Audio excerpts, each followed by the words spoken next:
رسول اللہ صلی اللہ علیہ وآلہ وسلم کو عورتوں میں حضرت عائشہ صدیقہ رضی اللہ عنہا اور مردوں میں حضرت ابو بکر صدیق اور حضرت عمر فاروق رضی اللہ عنہ بہت پیارے تھے۔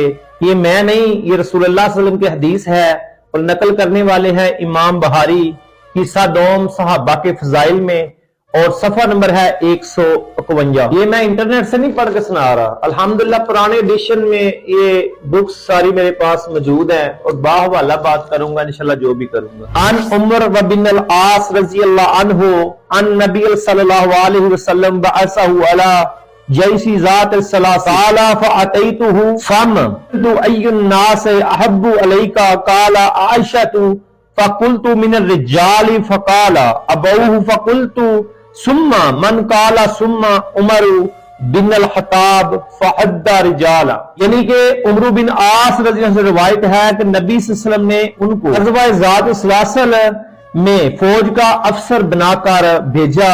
میں آپ کی خدمت میں حاضر ہوا اور عرض کیا کہ آپ کو کون سا آدمی زیادہ محبوب ہے؟ فرمایا عائشہ۔ تو پھر میں نے کہا مردوں میں سب سے زیادہ محبوب کون ہے؟ تو آپ نے فرمایا عائشہ کا باپ ابو بکر۔ میں نے کہا پھر کون یا رسول اللہ؟ تو آپ صلی اللہ علیہ وسلم فرمایا پھر عمر بن خطاب رضی اللہ عنہ، اور آپ نے اور آدمی بھی شمار کیے۔